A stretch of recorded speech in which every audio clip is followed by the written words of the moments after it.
সদৌ আদিবাসী ছাত্ৰ সন্থা কেন্দ্ৰীয় সমিতিৰ তৰফৰ পৰা আমি সকলোকে শুভেচ্ছা যাচিছোঁ। আৰু যিমান প্ৰেছৰ বন্ধুসকল আজি আদিবাসী বিশ্ব দিৱসক আপোনালোকে ইমান ধুনীয়াকৈ প্ৰচাৰ কৰি আহিছে আগৰ পৰাই, কিন্তু আজি ভাৰতবৰ্ষত আদিবাসীসকলে জনজাতিকৰণ হিচাপে আছে।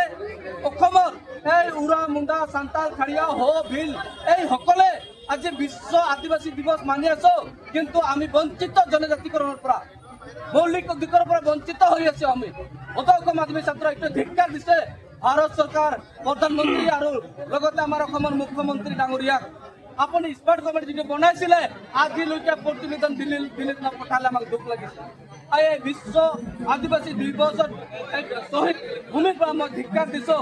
আৰু আদিবাসীসকলক কাষ্ট চাৰ্টিফিকেট এটা দিব পৰা নাই।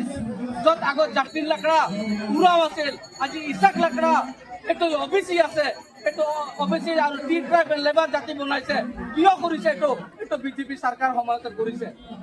আজি আমি ধিক্কাৰ দিছোঁ এনেকুৱা চৰকাৰক, য'ত আদিবাসীসকলক বিভিন্ন নামাকৰণেৰে আমাক ধ্বংস কৰা যি ষড়যন্ত্ৰ, এই ষড়যন্ত্ৰৰ পৰা দূৰ থাকক। অন্যথা বিজেপি চৰকাৰক বা হিমন্ত বিশ্ব শৰ্মাক যেতিয়া আদিবাসী ষড়যন্ত্ৰ আৰম্ভ কৰিব, আদিবাসী যাদু আৰম্ভ কৰিব, আদিবাসী ভোট যেতিয়া এক জায়গায় জমা হ'ব, আপোনাৰ চৰকাৰ বেছি দিন নাথাকিব। এইটোই আমি আহ্বান কৰিছোঁ। কাৰণ সদৌ আদিবাসী ছাত্ৰ সন্থা কাৰো পৈতৃক সম্পত্তি নহয়। আমি আজি কৈছে খ্ৰীষ্টান আৰু আদিবাসীৰ কামিকা কথাত নাচায় যে খ্ৰীষ্টান আৰু আদিবাসীৰ মাজত যিটো কাজিয়া লগাব, ইয়াৰ পৰা আঁতৰি থাকক।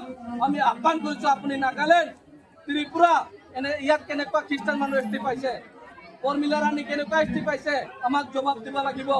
অন্যথা আপোনাকো আজি আদিবাসীক যেতিয়া এষ্টি দিয়াৰ কথা আহে, আপোনালোকে বৈশিষ্ট্য বিচাৰি থাকে, ধৰ্ম বিচাৰি থাকে।